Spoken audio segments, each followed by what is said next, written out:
తీసేటువంటి ప్రయత్నం మనం చేస్తుంటున్నాం. కాబట్టి దేవుని యొక్క వాక్యాన్ని మనం చదువుతున్నప్పుడు అందులో ఉన్నటువంటి సత్యాన్ని మనం అర్థం చేసుకోవాలి అనేది ప్రాముఖ్యమైనటువంటి ఉద్దేశం. దయచేసి చూడండి, ఒకవేళ మీకు నా పవర్ పాయింట్ ప్రజెంటేషన్ ఒకవేళ కనపడుతుందో లేదో. కనపడుతుందా అండి?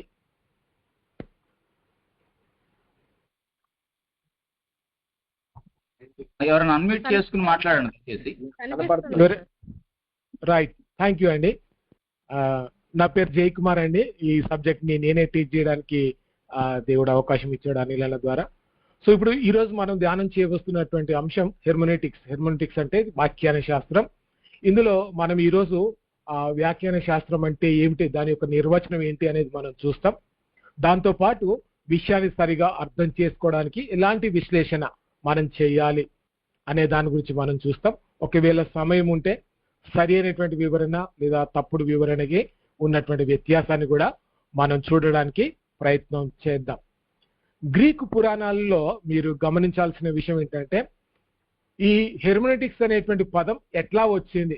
ఒక మరి పురాతనమైనటువంటి గాథ ఉందండి. గ్రీకు పురాణాలలో హెర్మోస్ అనేటువంటి ఒక వ్యక్తి, ఆయన దేవుడు దేవతలకి సందేశాన్ని అందించేటువంటి వాడుగా, దేవతలకి తర్వాత సందేశము అందించేటువంటి ఒక వ్యక్తిగా ఉన్నాడు. ఆయన దైవిక లోకానికి మానవ లోకానికి మధ్య ఒక మధ్యవర్తిగా, మీడియేటర్ గా ఉంటూ మరి దేవుని సంబంధించినటువంటి మాటలని మానవ లోకానికి ఆయన అందించేటువంటి ప్రయత్నం చేస్తున్నటువంటి వ్యక్తిగా ఉన్నాడు. దేవుళ్ళ సందేశాల్ని మానవులు అర్థం చేసుకోలేరు కాబట్టి వాళ్ళకి అర్థమయ్యే రీతిగా ఆయన వివరించడానికి ఒక మెసెంజర్ గా పనిచేసేటువంటి వాడు. సో కాబట్టి ఈయన ఈ మధ్యవర్తిత్వం, ఈ వివరించేటువంటి ప్రయత్నం చేసినటువంటి విధానాన్ని బట్టి ఆయన పేరులో నుంచి హెర్మనెటిక్స్ అనేటువంటి పదం ఉద్భవించింది అని చాలా మంది నమ్ముతారు. ఇది ఒక పురాణ గాథ. ఇందుకు మీరు గమనిస్తూ ఉన్నట్టయితే హెర్మోస్ చేసేటువంటి పని ఏంటి అంటే వ్యాఖ్యానించడం, అంటే ఒరిజినల్ టెక్స్ట్ కి ఆయన ఇంటర్ప్రిటేషన్ ఇవ్వడం, అసలైనటువంటి లేఖన భాగాన్ని లేదా అసలైనటువంటి మాటకి దాన్ని ఇతరులు అర్థం చేసుకునే రీతిగా దాన్ని అనువాదం చేయడం లేదా వివరించడం అనేటువంటి పనిని ఈ యొక్క హెర్మోస్ అనేటువంటి ఆయన చేసేటువంటి వాడు. ఆయన పేరుని బట్టి కూడా ఈ పేరు అంటే ఆయన వివరిస్తూ ఉంటాడు కాబట్టి ఆ వివరణ ఎట్లా వచ్చింది అనడానికి ఇక్కడ మనం చూస్తూ ఉంటున్నాం. హెర్మనెటిక్స్ అనేటువంటి పదం దాని యొక్క అర్థాన్ని చూస్తే గ్రీక్ భాషలో హెర్మనెటిక్స్ అనేటువంటి పదాన్ని ఎట్లా తీసుకున్నారయ్యా అంటే, హెర్మోన్యో అనేటువంటి పదం ఇది ఒక వర్బ్ అంటే క్రియాపదం. ఈ క్రియాపదము బైబిల్లో ఎక్కడైనా ఉందా లేదా దేవుని యొక్క వాక్యంలో ఎక్కడైనా చూస్తున్నామా అంటే, క్రొత్త నిబంధనలో లూకా సువార్త 24వ అధ్యాయము 27వ వచనంలో మనం గమనిస్తే ఇక్కడ హెర్మోన్యో అనేటువంటి పదం మనం చూస్తాం. ఏంటి ఈ సందర్భం ఆలోచన చేస్తే, యేసుక్రీస్తు తన పునరుద్ధానం తర్వాత ఎమ్మాయి మార్గంలో ఆయన వెళ్తున్నప్పుడు వ్యక్తులతో ఆయన మాట్లాడుతూ ఆయన ఏం చెప్పాడంటే, జరిగినటువంటి సంఘటనలన్నీ కూడా యేసు ప్రభు వారి గురించినటువంటి మరణాన్ని గురించి అన్ని సంఘటనలు వాళ్ళు మాట్లాడుకుంటున్నప్పుడు ఆయన మరి వారితో మాట్లాడుతూ లేఖనములన్నిటిలో తన్ను గూర్చినటువంటి వచనముల భావమును వారికి తెలిపెను. అంటే మోషే గ్రంథాలలో ఏం రాయబడ్డవి యేసు ప్రభు వారి గురించి, ఆ రాయబడినటువంటి సందర్భాన్ని ఎత్తి చూపిస్తూ తనను గురించి ఏం రాశారు అనే దాన్ని ఆ ప్రయాణంలో తనతో పాటు ఉన్నటువంటి ఎంబై మార్గంలో ఉన్నటువంటి వ్యక్తులకి ఆయన లేఖనంలో రాయబడ్డటువంటి వచనాలకి ఆయన భావాన్ని వారికి తెలిపే ప్రయత్నం చేశాడు. అంటే హీ ఎక్స్ప్లెయిన్డ్, హీ ఇంటర్ప్రిటెడ్ అంటే ఏంటిది, వారికి అర్థమయ్యే రీతిగా ఆ లేఖన భాగంలో ఉన్నటువంటి విషయాలు అర్థమయ్యే రీతిగా ఆయన తెలియజెప్పేటువంటి ప్రయత్నం చేశాడు. ఆ భావంను తెలిపెను అనే మాట హెర్మోన్యో అనేటువంటివి పదంతో గ్రీకులో రాయబడింది. ఆ పదం నుంచే హెర్మెనూటిక్స్ అనేటువంటి మాటని మనము వాడుతుంటున్నాం. ఇక్కడ హెర్మెనూటిక్స్ అనేటువంటి మాట మీరు గమనిస్తే హెర్మోనియో అని చెప్పుకున్నాం. దానికి వ్యక్తపరచడం, టు ఎక్స్ప్రెస్ అంటే మన ఆలోచనను లేదా మన మనసులో ఉన్నటువంటి భావాన్ని మనం వ్యక్తీకరించడం, టు స్పీక్ అంటే మాటల రూపంలో దాన్ని బయటకు తీసుకురావడం. అంతేకాదు వివరించడం అంటే టు ఎక్స్ప్లెయిన్.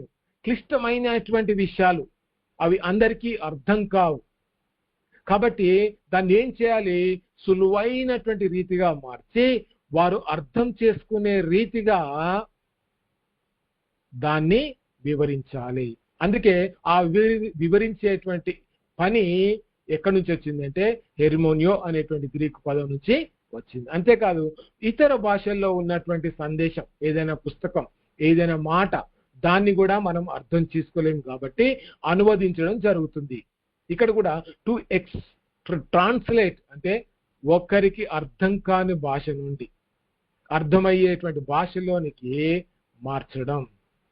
కొంతమందికి ఇంగ్లీష్ రాకపోవచ్చు, కొంతమందికి గ్రీక్ రాకపోవచ్చు, కానీ వాళ్ళకి అర్థమయ్యే రీతిగా ఆ గ్రీక్లో లేదా ఇంగ్లీష్లో ఉన్నటువంటి మాటల్ని తర్జుమా చేస్తూ అనువదిస్తూ వారికి అర్థమయ్యే లోకల్ భాషలో ఆ పదాన్ని ఆ వచనాన్ని మార్చడమే ఈ యొక్క హెర్మోనియో అనేటువంటి పదానికి ఉన్నటువంటి అర్థం. అంటే ఓవరాల్ గా చూసుకుంటే ఏదైనా ఒక వచనం లేదా గ్రంథం ఏం చెప్పాలనుకుంటుందో దాని వెనక ఉన్నటువంటి ఉద్దేశం, సందర్భం, భావం దాన్ని అర్థం చేసుకోవాలి.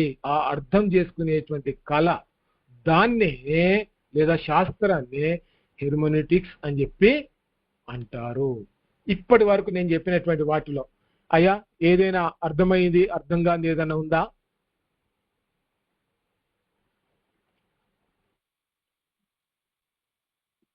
అర్థమైందన్నా. రైట్, థ్యాంక్ యూ అండి. అంటే ఆ పదం అనేది ఎట్లా వచ్చింది, దాని యొక్క చరిత్ర ఏంటి, బైబిల్లో ఆ పదానికి సంబంధించినటువంటి అంశం ఉందా లేదా అనేది ఇప్పటిదాకా మనం చూసాం.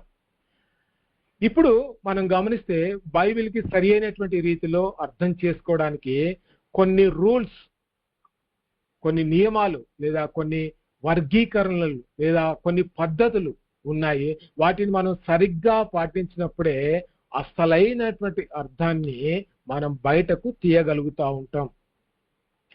మీరు గమనించాల్సిన విషయం ఏంటంటే వ్యాఖ్యాన శాస్త్రం అంటే అదొక సైన్స్. సైన్స్లో ఎట్లయితే కొన్ని ఫార్ములాలు ఉంటాయో, కొన్ని మెథడ్స్ ఉంటాయో, ఆ మెథడ్స్ ఆ ఫార్ములా ప్రకారంగా మనం వర్క్ చేస్తే దాని రిజల్ట్ సరిగా వస్తుంది.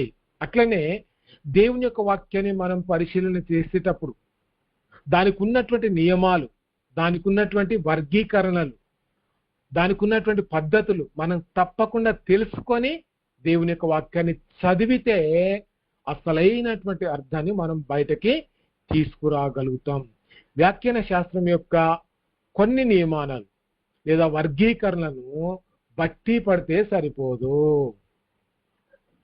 ఆ నియమాలు నాకు తెలుసండి, ఇట్లా బైబిల్ చదవాలి, ఈ పద్ధతిలో బైబిల్ చదవాలి అని చాలా మంది మాట్లాడుతూ ఉంటారు. కానీ ఆ నియమాల ప్రకారం రచయిత ఉద్దేశాన్ని ఎలా పట్టుకోవాలి అనేది అది నిరంతర సాధన, ఒక్క రోజులో వచ్చేది కాదండి. అది దినదినం ప్రతిరోజు మనం అలవాటు చేసుకొని బైబిల్ని అర్థం చేసుకోవడానికి మన నైపుణ్యతను లేదా కళను మనం పెంచుకోవాలి. బైబిల్ ప్రతిరోజు ఎవరైతే చదవడం కాదండి ధ్యానం చేస్తారో, ఆ ధ్యానంలో కొన్ని నియమాలు ఎవరైతే పాటిస్తూ ఆ బైబిల్ వచనాల్ని, ఆ యొక్క బైబిల్ అధ్యాయాల్ని ఎవరైతే సరైన రీతిగా అర్థం చేసుకోవడానికి ప్రయత్నం చేస్తారో వారు బైబిల్ని సరైన రీతిగా అర్థం చేసుకునే అవకాశం ఉంది. ఒక నియమం లేకుండా బైబిల్ ఒక ఏమంటారు ఒక ఇంటర్ప్రిటేషన్ లేదా అప్లికేషన్ లేదా లేకపోతే దానికి ఉన్నటువంటి మీనింగ్ ఏంటిది అనేది మనం తెలియకుండా బైబిల్ని చదవడం ద్వారా ఏమీ మనం నేర్చుకోలేము. బైబిల్ చదవడానికి కొన్ని నియమాలు ఉన్నాయి, వాటిని మనం తప్పకుండా పాటిస్తూ బైబిల్ని అర్థం చేసుకోవడానికి ప్రయత్నం చేయాలి. హెర్మెనెటిక్స్ యొక్క ప్రాముఖ్యత మీరు గమనిస్తా ఉన్నట్లయితే ఇక్కడ 3 భాగాలలో ఈ యొక్క హెర్మెనెటిక్స్ మనం చూస్తాం. ఒకటి అబ్జర్వేషన్, అంటే పరిశీలించాలి. ఒక వచనాన్ని మనం చదువుతున్నప్పుడు ఆ వచనంలో ఉన్నటువంటి వ్యక్తులు, ప్రాంతాలు, లేదా అక్కడ ఉన్నటువంటి పరిస్థితులు, అక్కడ చలి ఉందా, ఎండ ఉందా, రాత్రి ఉందా, పగలుందా అనేది రచయిత రాసినటువంటి ఆ పదాలను మనం పరిశీలిస్తే అక్కడ ఆ వచనము ఏం చెప్తుంది అనేది మనకు అర్థమవుతుంది. చాలా మంది తప్పుడు సిద్ధాంతాల్ని స్థాపించడానికి, తప్పుడు సిద్ధాంతాల్ని మరి వారు వెలుగులోకి తేవడానికి కారణం ఏంటంటే బైబిల్ చదువుతున్నప్పుడు అబ్జర్వేషన్ అనేది సరిగా ఉండకపోవడం. ఇది ప్రధానమైనటువంటి కారణం. రచయిత ఏం చెప్పడానికి ప్రయత్నం చేస్తున్నాడు అనేది అబ్జర్వేషన్, పరిశీలించకపోవడం ద్వారానే బైబిలు చాలా మందికి తప్పుగా అర్థమయ్యేట్లుగా ఉంటుంది. మనం సరైనటువంటి పరిశీలన, అబ్జర్వేషన్ చేస్తే మనము రచయిత ఏం చెప్పాలనుకున్నాడో దాన్ని మనం పట్టుకునే ప్రయత్నం చేయవచ్చు. రెండవది ఇంటర్ప్రిటేషన్, అంటే వ్యాఖ్యానము. ఏంటి అంటే మనం చదువుతున్నటువంటి ఆ పదాలలో ఆ పదానికి ఉన్నటువంటి అర్థం ఏంటి,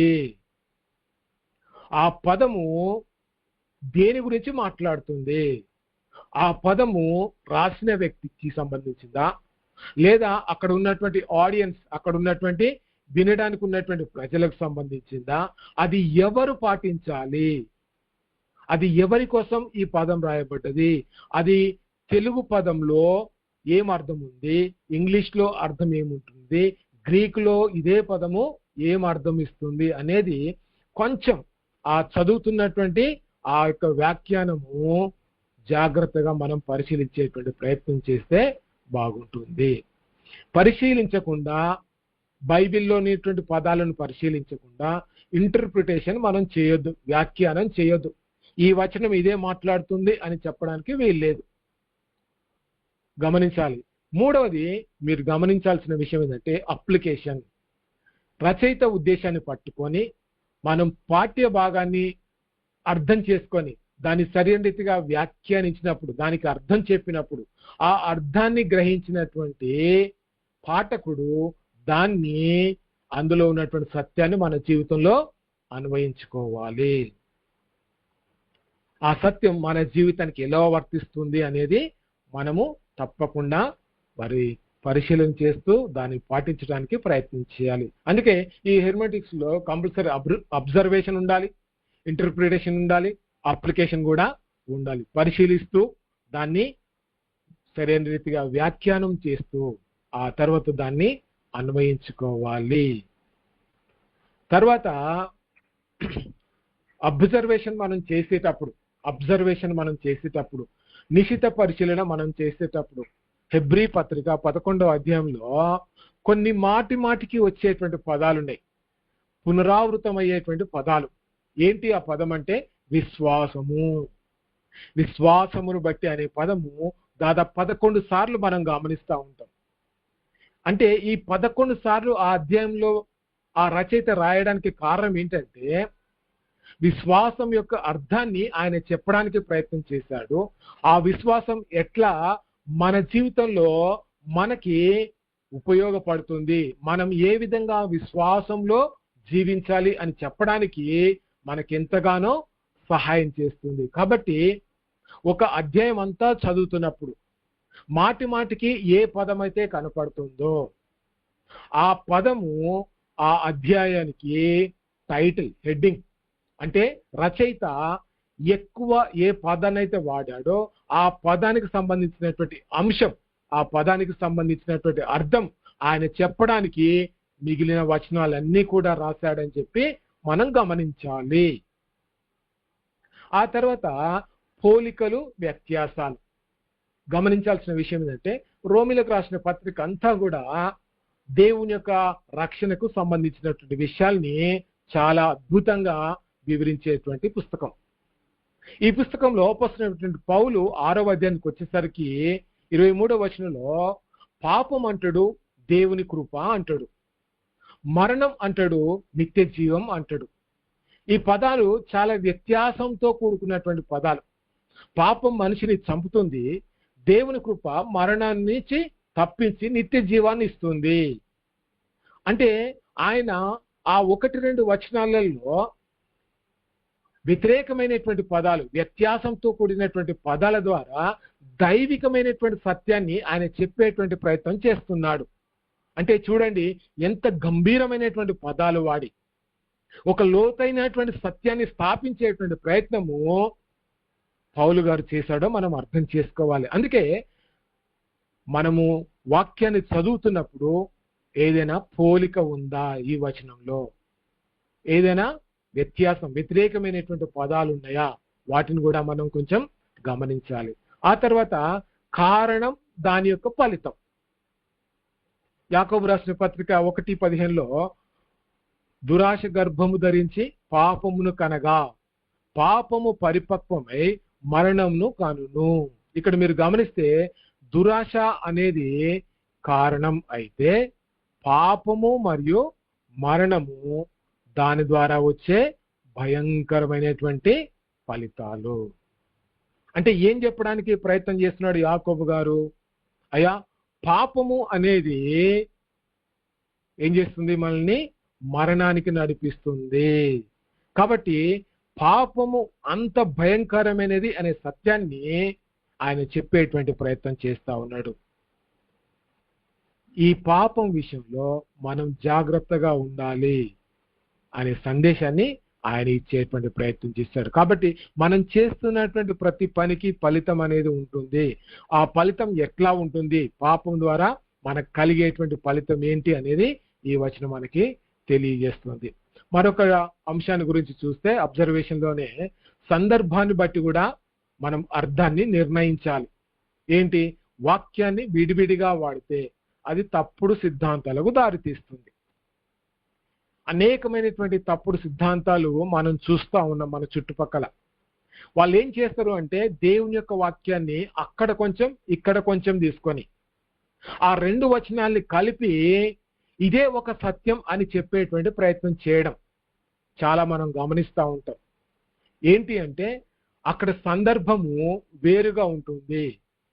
పాత నిబంధనలోని మలాకీ గ్రంథంలో ఒక సందర్భం, క్రొత్త నిబంధనలోని మరి ఎఫెసీ పత్రికల్లో ఒక సందర్భాన్ని కలిపి రెండిటినీ కలిపి ఆయన ఇదే గొప్ప సత్యం అని చెప్పడానికి ప్రయత్నం చేస్తే అది తప్పుడు సిద్ధాంతం. ఎందుకనంటే ఆ వచనాన్ని మనం చదువుతున్నప్పుడు ఆ సందర్భం ఏంటి, ఎందుకోసం ఆ వచనాన్ని రాశాడు భక్తుడు, దానికి ఎలాంటి అర్థం ఉంది అనేది తప్పకుండా మనం చూడాలి. కాబట్టి బైబిల్లో అక్కడక్కడి పదాలు, అక్కడక్కడి సందర్భం ఉన్న వచనాల్ని ఎన్నుకొని ఒక కొత్త సిద్ధాంతాన్ని ఎప్పుడు కూడా మనము స్థాపించడానికి ప్రయత్నం చేయొద్దు. సందర్భాన్ని బట్టే ఆ వచనాన్ని మనం అర్థం చేసుకునే ప్రయత్నం చేయాలి. కీర్తన గ్రంథం 14వ కీర్తన 1వ వచనంలో దేవుడు లేడని బుద్ధిహీనులు తమ హృదయములో అనుకొందురు. ఈ వచనాన్ని కొంత మటుకే చదివినటువంటి వ్యక్తులు ఏం మాట్లాడతారు అంటే బైబిల్లో కూడా దేవుడు లేడండి అని రాశారు, దేవుడు లేడని ఆ రాయబడినటువంటి వచనమే ఏం చెప్తుంది, దేవుడు లేడు అనే మాటని అది నిరూపిస్తుంది అని చాలా మంది మాట్లాడతారు. కానీ ఆ కొంత భాగాన్ని మనం తీసుకోకుండా దేవుడు లేడని బుద్ధిహీనులు తమ హృదయంలో అనుకొందురు అని పూర్తి సెంటెన్స్ ను ఒకవేళ మనం చదివితే అందులో ఉన్నటువంటి సత్యం మనకు అర్థమైపోతుంది. కనుక ఒక్క పదాన్నో ఒక్క వచనాన్నో మనం తీసుకుంటే కొన్నిసార్లు మరి సరైనటువంటి అర్థము అవి ఇవ్వలేవు. అలా చేయడం తప్పు, పొరపాటు అనే విషయాన్ని మనం అర్థం చేసుకోవాలి. సమీప సందర్భాన్ని చూస్తే ఇక్కడ బైబిల్ చదువుతున్నప్పుడు, వచనాలు చదువుతున్నప్పుడు ఇమ్మీడియట్ కాంటెక్స్ట్ ఏంటి అంటే చదువుతున్నటువంటి వాక్యానికి ముందేమున్నది లేదా వెనక ఏమున్నది, ఆ పేరాగ్రాఫ్ అంతా కూడా మనం చదువుతున్నప్పుడు రచయిత ఏం చెప్పడానికి ప్రయత్నం చేస్తుండు అనేది మనం గ్రహించేటువంటి అవకాశం ఉంది. ఇక్కడ మీరు గమనిస్తే ఇర్మియా గ్రంథం 29వ అధ్యాయము 11 వచనంలో చూస్తే రాబోవు కాలమందు మీకు నిరీక్షణ కలుగునట్లుగా అవి సమాధానకరమైన ఉద్దేశములే కానీ హానికరమైనటువంటి ఉద్దేశములు కావు. దేని గురించి మాట్లాడుతున్నాడు ఇర్మియా? చెరకు సంబంధించినటువంటి సందర్భం అదంతా కూడా. మీరు గమనించాల్సిన విషయం ఏంటంటే దాన్ని ఆ చెర అనేటువంటి ఆ యొక్క సందర్భాన్ని మనం మర్చిపోయి, బ్రదర్ మీకు దేవుడు మంచి సమాధానకరమైనటువంటి ఉద్దేశాలే దేవుడు మీకు ఇవ్వబోతున్నాడు అని చెప్పి ఈ కాలానికి మనం అన్వయించుకుంటూ ఆ రచయిత రాసినటువంటి సందర్భాన్ని మనం వదిలిపెడితే ఆ వాక్యం మనకు తప్పుగా అర్థమవుతుంది. కాబట్టి వాక్యాన్ని మనం అబ్జర్వేషన్ చేసేటప్పుడు, పరిశీలించేటప్పుడు చాలా జాగ్రత్తగా సమీప సందర్భం, పైన కింద ఉన్నటువంటి సందర్భం ఏంటి, పైన కింద ఉన్నటువంటి ఆ యొక్క వాక్యాలు దేని గురించి మాట్లాడుతున్నాయి, ఆ పేరాగ్రాఫ్ అంతా కూడా ఏం చెప్తుందో మనం ఖచ్చితంగా చూస్తే సమీప సందర్భాన్ని మనం గ్రహించే అవకాశం ఉంది. సుదూర సందర్భం అంటే ఏంటి అంటే చదువుతున్నటువంటి వాక్య పూర్తి అధ్యాయం మనం చదివే ప్రయత్నం చేయాలి, లేదా ఆ పుస్తకం యొక్క సారాంశం పూర్తిగా ఏం చెప్తుంది ఆ పుస్తకం అంతా. అపోస్తుల కార్యాలు మీరు గమనిస్తే సువార్త అంతా ఎట్లా విస్తరించిందో మనం అర్థం చేసుకోవచ్చు.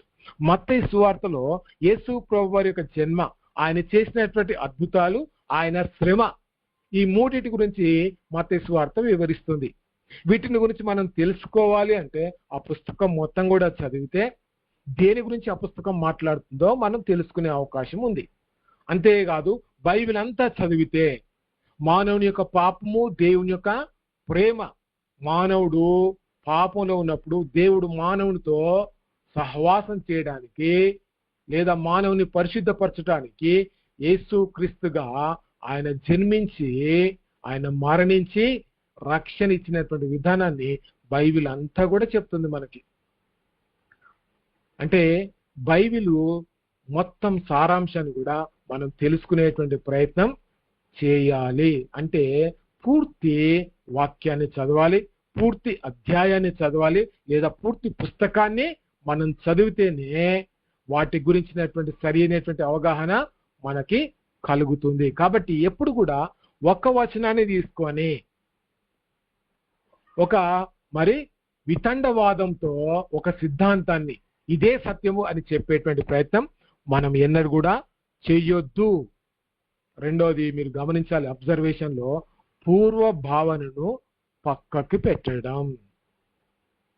వాక్యం చదువుతున్నప్పుడు మనం చదువుతున్నటువంటి ఆ యొక్క వచనాల్లో ఇలాంటి ప్రజలు ఉన్నారు, వాళ్ళ యొక్క జీవన విధానం ఏంటి, వారు నమ్ముతున్నటువంటి సత్యం ఏంటి, మనం తెలుసుకునేటువంటి ప్రయత్నం చేయాలి.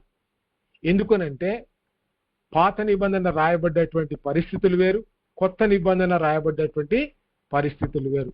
పాత నిబంధనలో అబ్రహాం యొక్క సంస్కృతి, వారి ఆచారాలు, నమ్మకాలు వేరు. కొత్త నిబంధనలో పౌలు గారు జీవించినటువంటి జీవిత విధానం, ఆ తర్వాత వారి సంస్కృతి అంతా కూడా వేరుగా ఉంటుంది. కాబట్టి వాక్యం చదువుతున్నప్పుడు పాత నిబంధనలో లేదా పాత కాలం నుండి సంస్కృతి కాబట్టి ఆ సంస్కృతిని ఆధునిక కాలంలో ఉన్నటువంటి ఆలోచనలపై ఈ యొక్క లేఖనాన్ని మనం రుద్దే ప్రయత్నం చేయదు.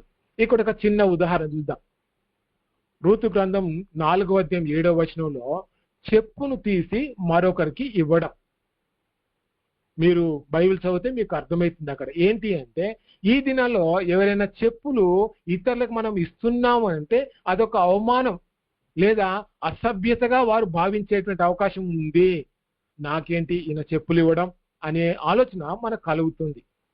కానీ చూస్తే సరి అయినటువంటి అర్థం ఏంటంటే ఆ కాలంలో, అంటే రూతు గ్రంథం రాసినటువంటి కాలంలో ఇశ్రాయేలు ప్రజలు వారి మధ్య ఇది ఒక చట్టబద్ధమైనటువంటి ఒప్పందానికి గుర్తుగా ఉండేది. వారు ఏదైనా ఒప్పందం చేసుకున్నప్పుడు లేదా ఏదైనా వారు ఇచ్చిపుచ్చుకునే పరిస్థితిలో ఉన్నప్పుడు అప్పుడు ఇశ్రాయేలు ప్రజల మధ్య ఇది ఒక చట్టబద్ధమైనటువంటి ఒప్పందంగా వారు భావించేటువంటి వారు. అందుకే మొదట చెప్పులు మార్చుకొని ఆ తర్వాత తమ ఒప్పందాన్ని వారు చేసుకునేటువంటి వారు. ఏంటి అంటే నేటి సంస్కృతిని పాత నిబంధన మీద రుద్దితే వాక్య అర్థం మారిపోతుంది. పాత నిబంధనలు ప్రజలు జీవించినటువంటి జీవన విధానం, వారి యొక్క భాష, వారి ఆహారపు అలవాట్లు, వారి నమ్మకాలు, వారు వాడుతున్నటువంటి మరి ప్రతి విధమైనటువంటి పని ముట్లు అవన్నీ కూడా వేరువేరుగా ఉన్నాయి. కాబట్టి ఆ సంస్కృతి వేరు, ఇప్పుడు మనం జీవిస్తున్నటువంటి మన సంస్కృతి వేరు. కాబట్టి మనము బైబిల్ చదువుతున్నప్పుడు ఇదే అని పాత నిబంధనలో ఉన్నటువంటి ఒక వచనాన్ని పట్టుకొని ఇదే అది అని చెప్పడానికి వీల్లేదు. ఒక పాస్టర్ గారు వాక్యం చెప్తూ బైబిల్లో సెల్ ఫోన్ గురించి ఉందండి అని ఆయన వాక్యం చెప్పడానికి ప్రయత్నం చేశాడు. అంటే ఏంటి అంటే ఆనాటి కాలంలో ఉన్నటువంటి సంస్కృతి ఏం చేస్తా ఉన్నాడంటే ఈనాటి కాలానికి ఆయన మార్చే ప్రయత్నం చేయడం అది తప్పు అనే విషయం అర్థమవుతుంది. సో కాబట్టి గమనించాల్సిన విషయం ఏంటంటే మనం అబ్జర్వేషన్ చేస్తున్నప్పుడు లేదా జాగ్రత్తగా పరిశీలన చేస్తున్నప్పుడు అక్కడ సందర్భం ఏంటి, ఆ వచనానికి ఉన్నటువంటి అర్థం ఏంటి, ఏ సంస్కృతిలో వారు బ్రతుకుతున్నారు అనే విషయాన్ని మనం తప్పకుండా పరిశీలించాలి, తప్పకుండా తెలుసుకునేటువంటి ప్రయత్నం మనం చేయాలి. ఇక్కడ మీరు గమనిస్తా ఉన్నట్లయితే భాష అధ్యయనం అంటే ఆ భాషలో ఉన్నటువంటి వ్యాకరణాన్ని కూడా మనం చూడాలి. ఆదికాండం 1వ అధ్యాయం 1వ వచనంలో ఆదియందు దేవుడు భూమి ఆకాశములను సృజించెను. ఇక్కడ చూస్తే కొంతమంది ఏం మాట్లాడుతూ ఉంటారంటే ఇంగ్లీష్ లో హెవెన్స్ అండ్ ఎర్త్ అని చెప్పి రాయబడింది. అంటే ఫస్ట్ దేవుడు ఆకాశాన్ని ఆయన సృష్టించిన తర్వాత భూమిని సృష్టించాడు. కానీ తెలుగులో భూమి ఆకాశములు అని రాయబడ్డది. దీన్ని ఎట్లా అర్థం చేసుకోవాలంటే భాషా శాస్త్రంలో ఆ భాషను చదివేటువంటి వ్యక్తులు ఎవరైతే ఉన్నారో ఆ భాషలో ఉన్నటువంటి ఆ సంస్కృతిని బట్టి వారు సులువుగా అర్థం చేసుకోవడానికి ఆ యొక్క అర్థము సరైన రీతిగా ఇవ్వడానికి ఆ పదాలని కొంత వెనక ముందు వాళ్ళు మార్చేటువంటి వారు. వాళ్ళ ఉద్దేశం ఏంటి అంటే సరైన రీతిగా ఈ యొక్క వచనము ప్రజలు అర్థం చేసుకోవాలి అని. ఆ ఉద్దేశంతో దేవుడు ఆదియందు భూమి ఆకాశాలను సృజించెను అనే మాటని రాశారు. ఇక్కడ వ్యాకరణాన్ని మనం పరిశీలిస్తే దేవుడు అంటే అక్కడ ఎలోహిం అని చెప్పి రాయబడ్డది. ఇది బహువచనం, అంటే ఒకరికంటే ఎక్కువ మంది ఉన్నారు అని మనం అర్థం చేసుకోవచ్చు. కానీ ఈ బహువచనంతో ఉన్నటువంటి దేవుడు ఏకక్రియ చేయడానికి ఆయన ప్రయత్నం చేశాడు. ఏంటి? భూమి ఆకాశాలను ఆయన సృజించాడు. బహువచనంలో ఉన్నటువంటి దేవుడు, బహుళత్వం కలిగినటువంటి దేవుడు ఒకే ఒక్క పని భూమిని ఆకాశాన్ని ఆయన సృజించాడు. అంటే మీరు అర్థం చేసుకోవాలి, ఇది తెలుగులో మనం చదివితే ఈ రకమైనటువంటి భావన మనం అర్థం చేసుకోలేం. కాబట్టి బైబిల్ని అర్థం చేసుకోవాలంటే ఇంగ్లీష్లో కానీ ఆ తర్వాత కొంచెం మనము చదువుకున్నట్లయితే మరి హిబ్రూలో కానీ గ్రీకులో కానీ ఆ వచనం యొక్క అర్థాన్ని, పదాన్ని మనం డిక్షనరీ ద్వారా తెలుసుకునేటువంటి ప్రయత్నం చేస్తే రచయిత ఏ ఉద్దేశంతో ఈ మాటని రాశాడు, ఈ వాక్యానికి అసలైనటువంటి అర్థం ఏంటి అనేది మనము భాషాశాస్త్రం ద్వారా, భాషా అధ్యయనం ద్వారా తెలుసుకునేటువంటి ప్రయత్నం చేయాలి. తర్వాత సాహిత్య రకం అంటే ఏంటి? పుస్తకం, మనం చదువుతున్నటువంటి పుస్తకం అది చరిత్రకు సంబంధించిందా? ఇప్పుడు మీరు గమనిస్తే ఆదికాండం, నిర్గమకాండం, సంఖ్యాకాండం అది చరిత్రకు సంబంధించినటువంటి విషయాలు. అదే రీతిగా కీర్తనల గ్రంథం లేదు, ఇవన్నీ కూడా మరి ఏంటి అంటే కవిత్వానికి, పాటలు పాడడానికి ఉపయోగించినటువంటి పుస్తకం అది. తర్వాత కొత్త నిబంధనలో కొన్ని ఉపమానాలు మనం గమనిస్తూ ఉంటాం. ప్రవక్తలు ప్రవచించినటువంటి పుస్తకాలలో అన్ని కూడా ప్రవచనాలే మనం గమనిస్తుంటాం. మనం చదువుతున్నటువంటి లేఖన భాగము అది చరిత్రకు సంబంధించిందా? వ్యక్తుల జీవితాన్ని మనకు వివరించే ప్రయత్నం చేస్తుందా? లేదా భక్తుడు కవిత్వం ద్వారా తాను చెప్పాలనుకున్నటువంటి విషయాన్ని కొద్దిగా హెచ్చించి, కొద్దిగా అతి చేసి ఆయన కవిత్వ రూపంలో చెప్పే ప్రయత్నం చేశాడా? లేదు, సామాన్యులు కూడా అర్థం చేసుకునే రీతిగా, ఒక గొప్ప సత్యాన్ని ఉపమానం ద్వారా సులువుగా చెప్పే ప్రయత్నం చేశాడా? లేదు భవిష్యత్తులో ఏం జరగబోతుంది అనేది దేవుడు చెప్పినటువంటి మాటని ప్రవచన రూపకంగా ఆయన చెప్పాడా? ఆ పుస్తకం యొక్క సాహిత్య శైలి ఎలా ఉంది అనేది తప్పకుండా మనం చూడాలి. ఇవి చూడకుండా బైబిల్ని మనము సరిగా అర్థం చేసుకోలేం. బైబిల్నే వివరించాలి. బైబిల్లో ఉన్నటువంటి సంఘటనని, ఆ వచనాన్ని అర్థం చేసుకోవడానికి ఇతర పుస్తకాల్ని మనం వాడుకోవద్దు. చరిత్రలో జరిగినటువంటి సంఘటనని మనం వాడుకోవద్దు. ఎందుకనంటే బైబిల్ పరిశుద్ధాత్మ ప్రేరేపణ చేత రాయబడ్డది. భక్తులు వారు పరిశుద్ధాత్మ ప్రేరేపణ చేత దేవుడు చెప్పినటువంటి మాటల్ని వారు రాశారు కాబట్టి ప్రకృతిలో ఉన్నటువంటి దేనితో కూడా బైబిల్ని అర్థం చేసుకునే ప్రయత్నం చేయొద్దు. వేరే పుస్తకాలు, లేకపోతే వేరే మత గ్రంథాలు, లేకపోతే వేరే ప్రకృతిలో ఉన్నటువంటి వేరే దేనితో కూడా పోలుస్తూ బైబిల్ని వివరించే ప్రయత్నము మనం ఎన్నడూ కూడా చేయొద్దు. కాబట్టి బైబిల్ వివరించాలి.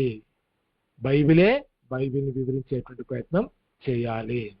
వాక్యాన్ని సరిగా అర్థం చేసుకోవడం లేదా మనం విశ్లేషించడం మనం గమనిస్తే 2వ తిమోతికి పత్రిక 3వ అధ్యాయం 16వ వచనంలో ప్రతి లేఖనము ఉపదేశించుటకును అనే మాటని మనం గమనిస్తాం.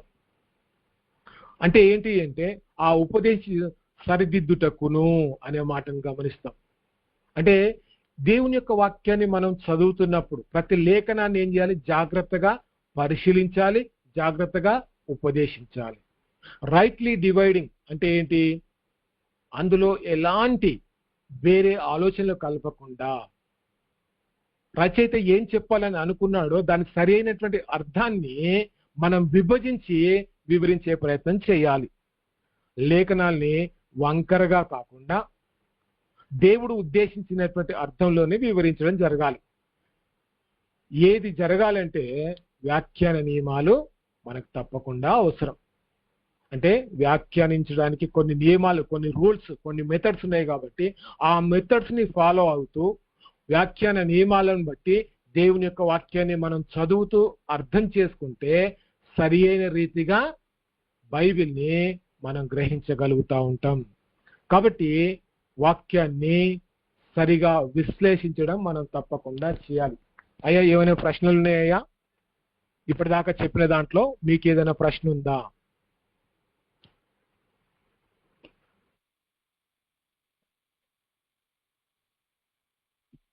బ్రదర్, మీరు మేము నోట్ చేసుకోవడానికి ఏమీ చెప్పట్లేదు, మాకు వివరణ ఇస్తారండి?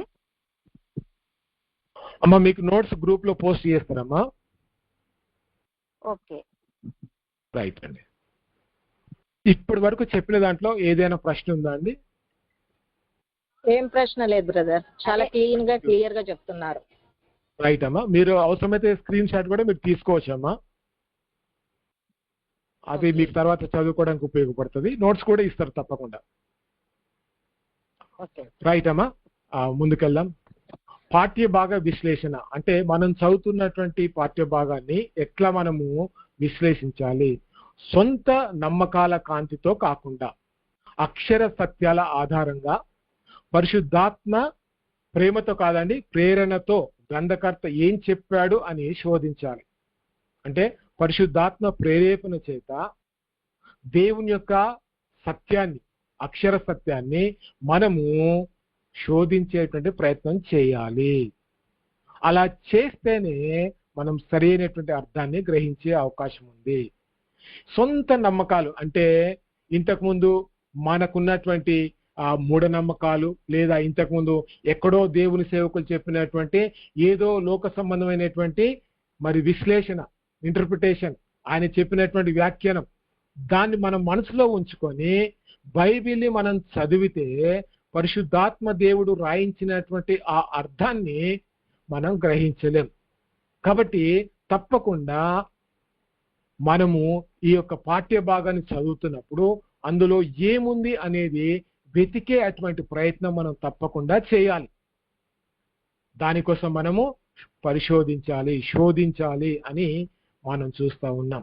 బైబిల్ ఒకటే అర్థం ఇస్తుందండి.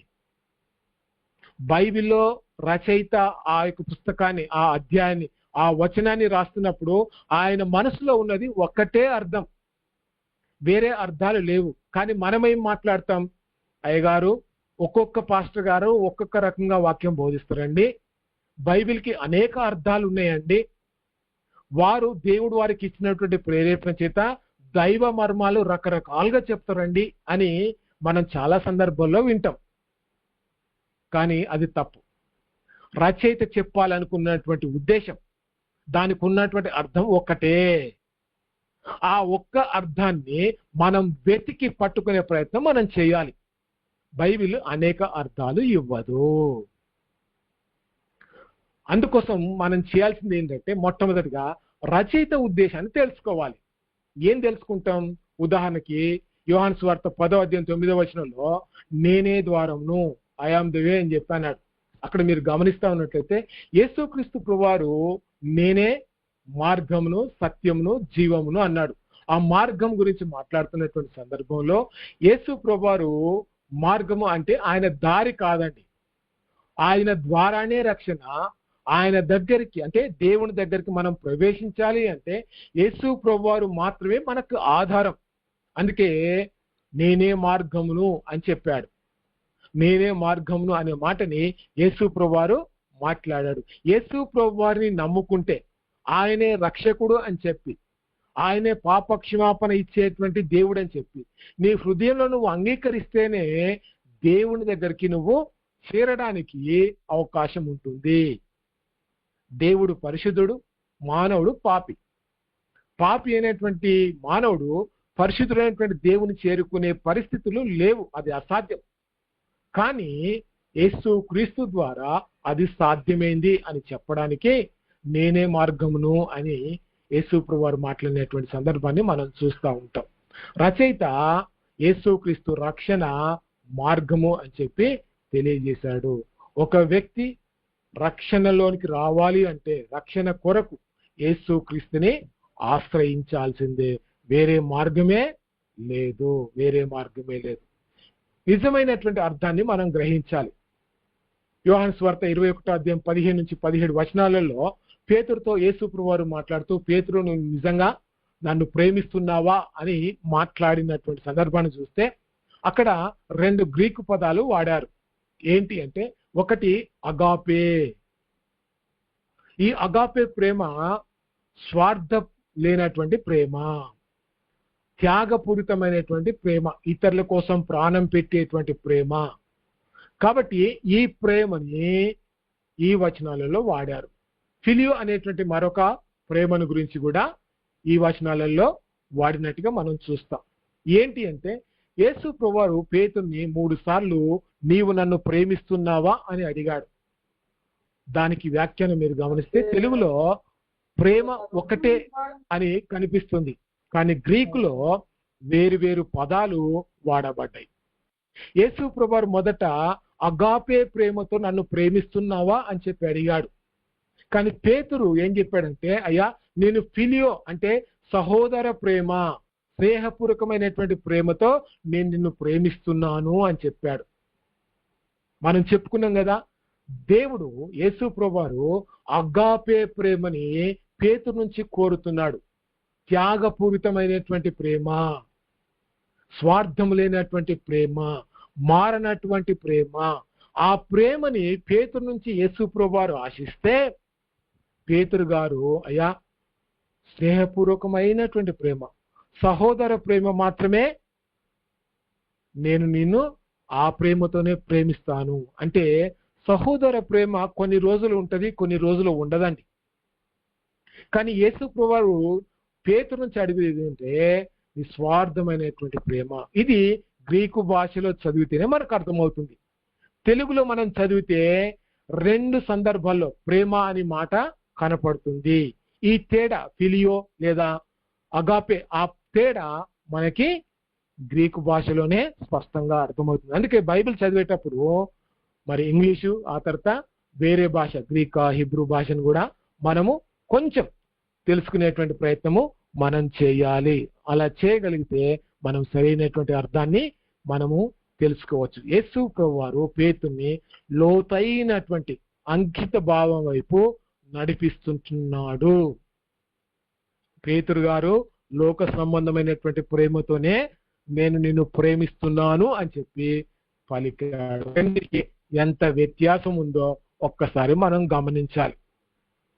మూడోది, సందర్భాన్ని కూడా మనం అర్థం చేసుకోవడానికి ప్రయత్నం చేయాలి.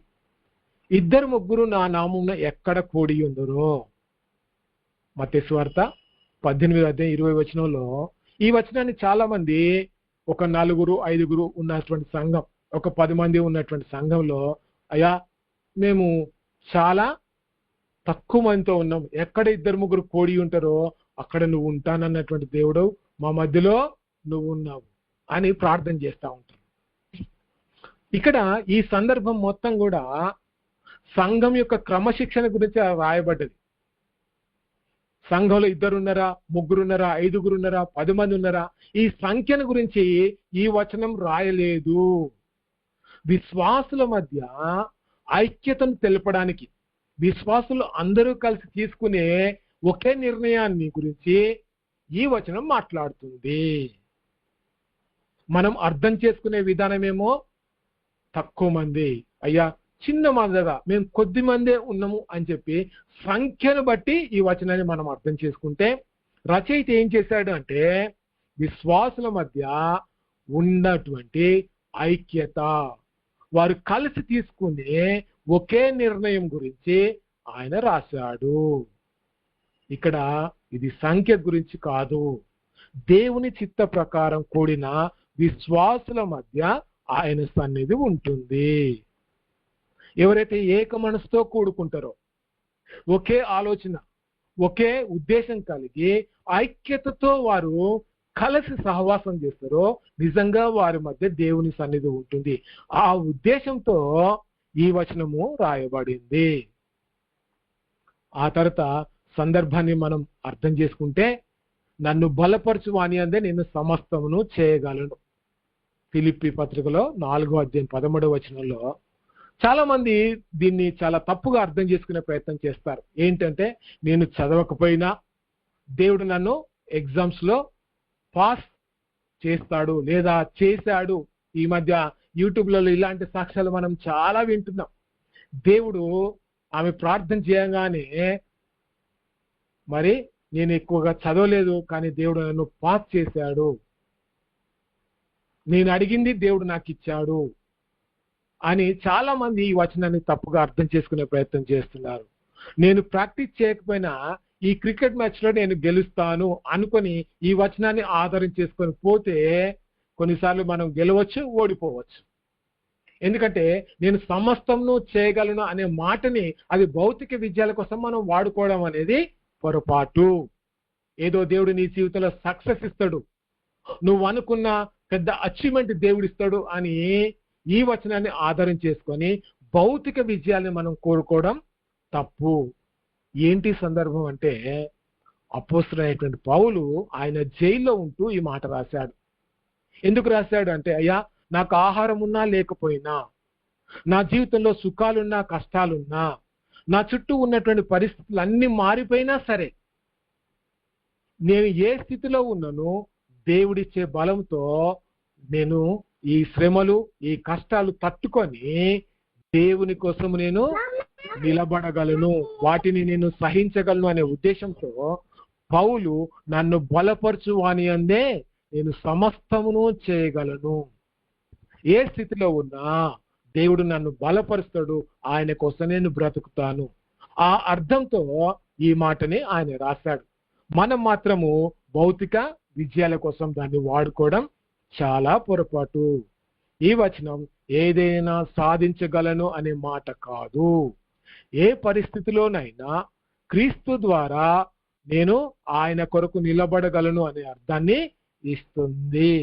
పరిస్థితులు మారినా దేవునిలో మనం స్థిరంగా ఉండాలి అనే విషయాన్ని ఈ వచనం ద్వారా మనం నేర్చుకోవచ్చు. మీరు గమనించాల్సిన విషయం ఏంటంటే, విమర్శనాత్మకమైనటువంటి ఆలోచన మనం వచనం చదువుతున్నప్పుడు రావాలి. ఉదాహరణకి నెహెమ్యా గ్రంథం 2వ అధ్యాయము 17-18 వచనాలు చదివితే అక్కడ మనము ఆ సందర్భాన్ని సరైన రీతిగా అర్థం చేసుకోవడానికి ఇలాంటి ప్రశ్నలు వేసుకోవాలి. ఏంటి అంటే అక్కడ ఏం జరుగుతుంది? నెహెమీయా గ్రంథం 2వ అధ్యాయంలో ఏం జరుగుతుంది? యెరూషలేము గోడని వారు తిరిగి నిర్మించడానికి పిలువబడ్డారు. ఎవరు అంటే అక్కడ ఉన్నటువంటి ప్రజలు నెహెమీయా, తర్వాత యూదా ప్రజలు. ఎక్కడున్నారు వాళ్ళు అంటే యెరూషలేములో ఉన్నారు. బైబిల్ వచనాన్ని మనం చదువుతున్నప్పుడు అక్కడ ఏం జరుగుతుంది ఆలోచించాలి. ఆ వచనంలో ఎవరెవరు ఉన్నారు ఆలోచించాలి. ఎక్కడ ఈ సంఘటన జరుగుతుంది అనేది మనం ఆలోచించాలి. ఎప్పుడు జరుగుతుంది అంటే బబులోను చెర అనంతరం వారు దేవాలయాన్ని తిరిగి నిర్మించడానికి ప్రయత్నం చేస్తారు. ఎందుకంటే ఆ దేవాలయం పూర్తిగా సమూలంగా నాశనం చేయబడ్డది. నెహెమీయా ప్రజల్ని ప్రోత్సహిస్తూ తిరిగి బబులోను చెర నుంచి వచ్చిన తర్వాత వారిని దేవుని మందిరం కట్టడానికి ఆయన ప్రేరేపిస్తున్నటువంటి సందర్భం. ఎందుకు అంటే ఆ పట్టణము, ఆ మందిరము తిరిగి నిర్మింపబడడం కోసం ఆయన ప్రయత్నం చేస్తున్నాడు. ఎలా అంటే దేవుని సహాయం మరియు ప్రజల సహకారంతో. ఏంటి అంటే దేవుడు తనకిచ్చినటువంటి ప్రేరేపణ.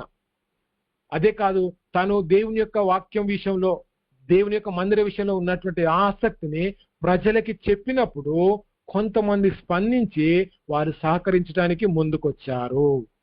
ఆ వచ్చినటువంటి ప్రజలతో పని ప్రారంభిస్తున్నప్పుడు మిగిలిన ప్రజలు కూడా ముందుకొచ్చారు. ఏంటి మనం నేర్చుకునేదంటే ఇక్కడ చారిత్రక సందర్భం అర్థం చేసుకుంటేనే వచన సందేశం స్పష్టంగా అర్థమవుతుంది.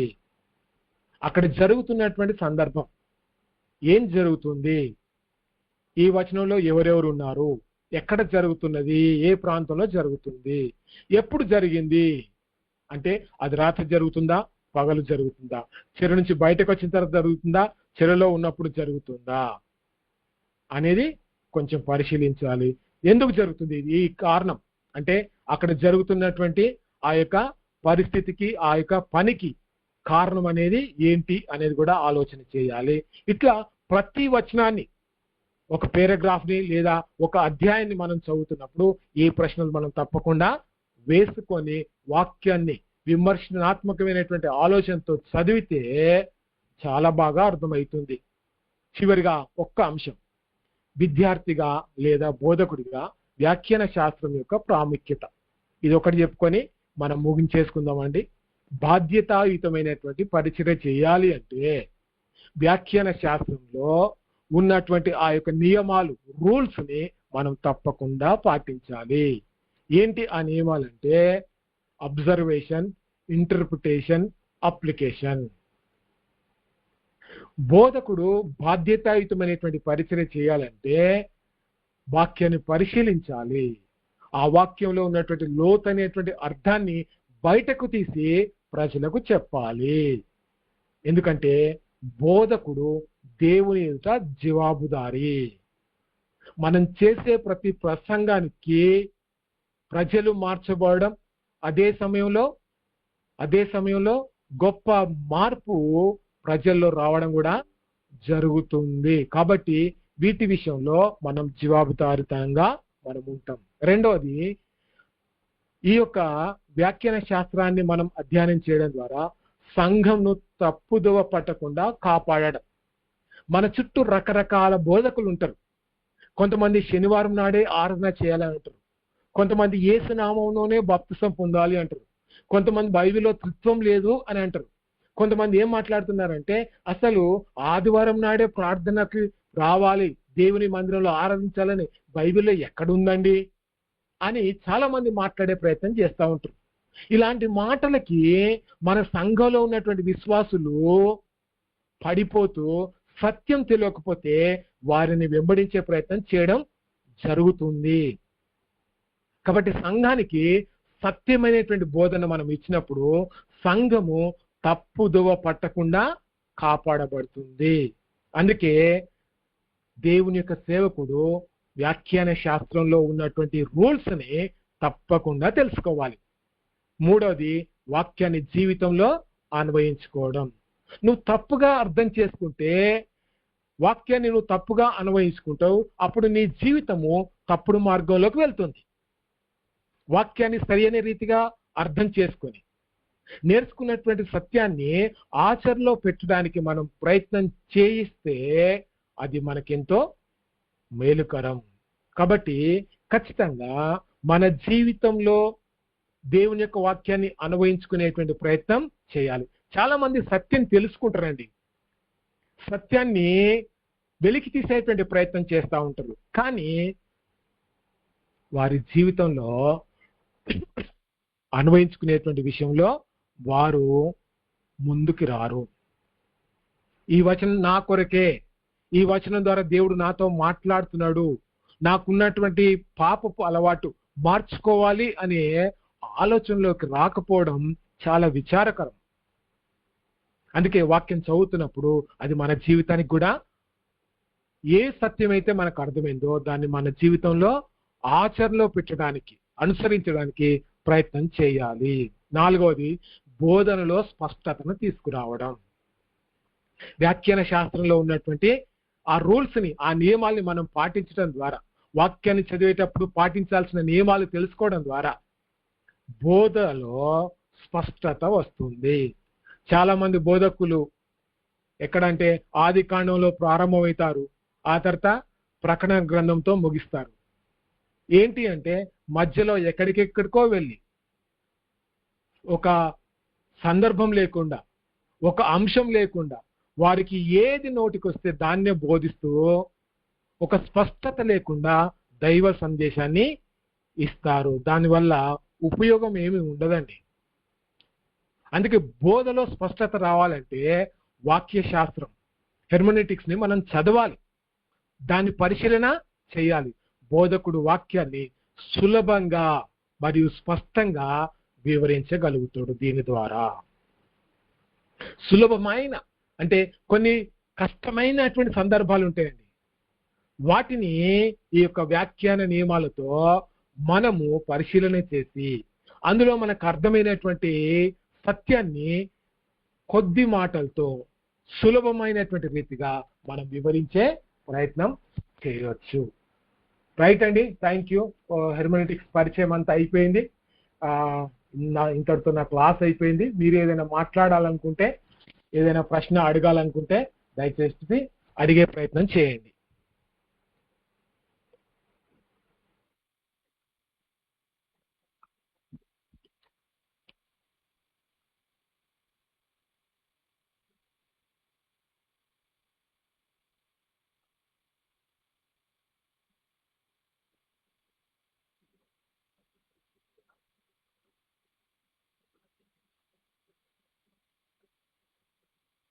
అయ్యా, ఏం లేవా ప్రశ్నలు?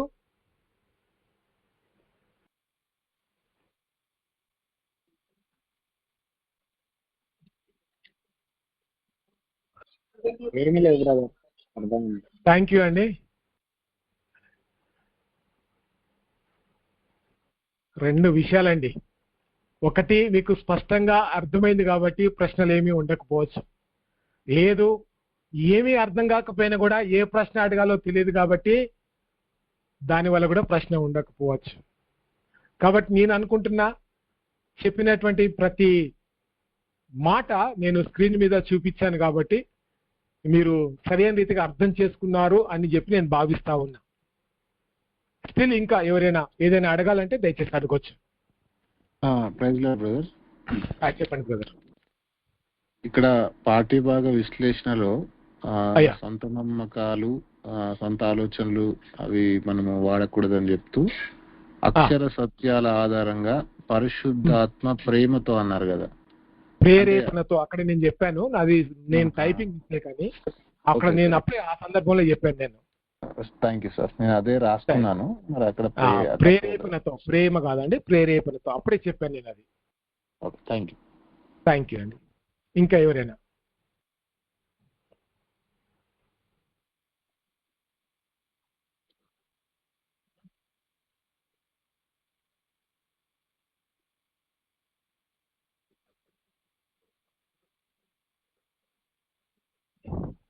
ఏ ప్రశ్నలు లేవనుకుంటే అయ్యా over to class leader ఎవరున్నారండి?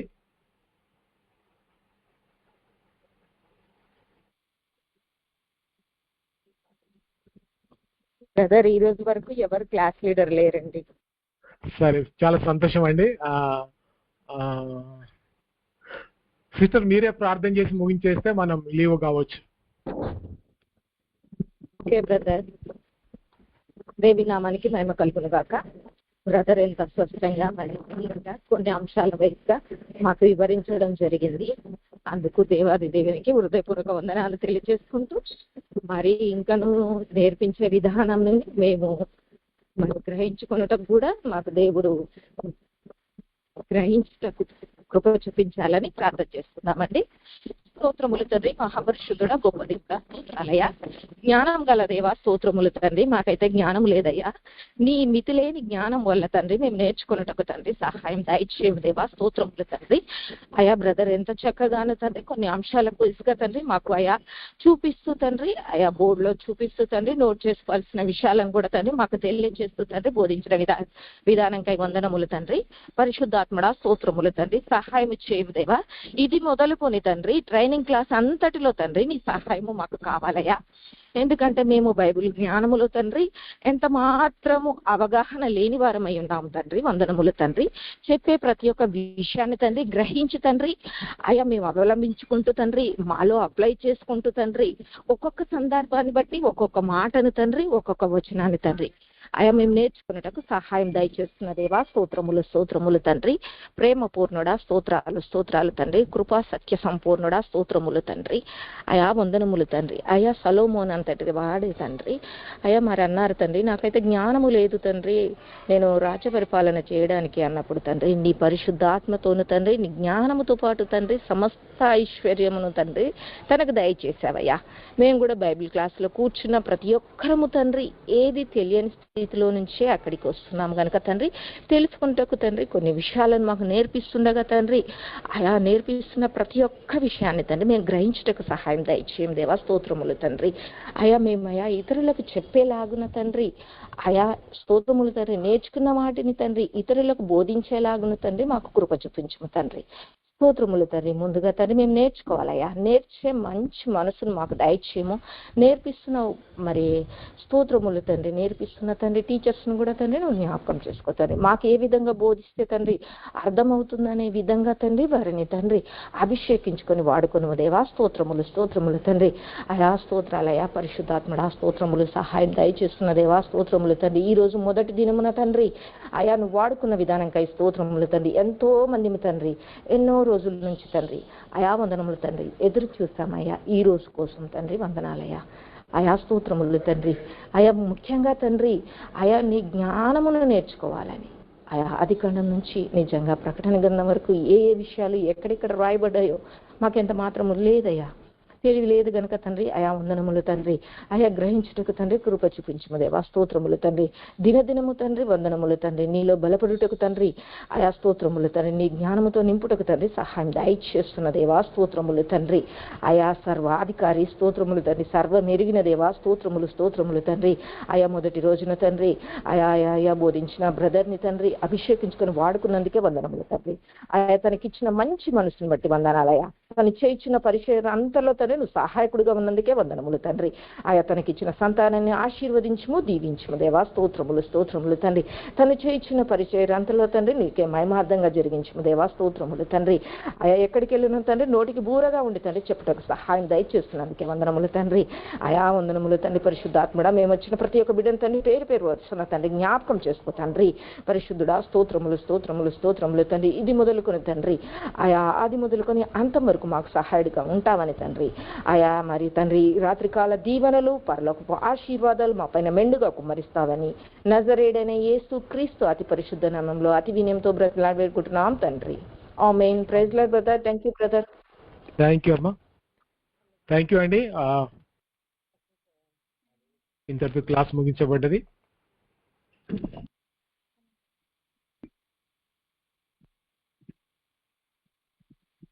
Praise lord అండి.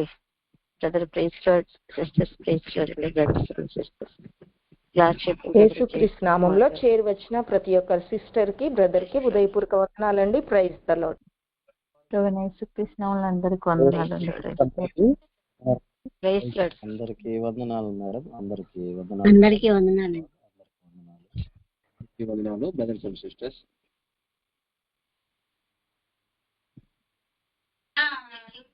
అందరికి వందనాలను ప్రేమిస్తున్నారు.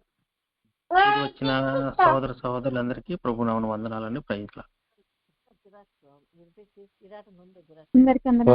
అందరికీ ప్రభు పేరిట వందనాలండి.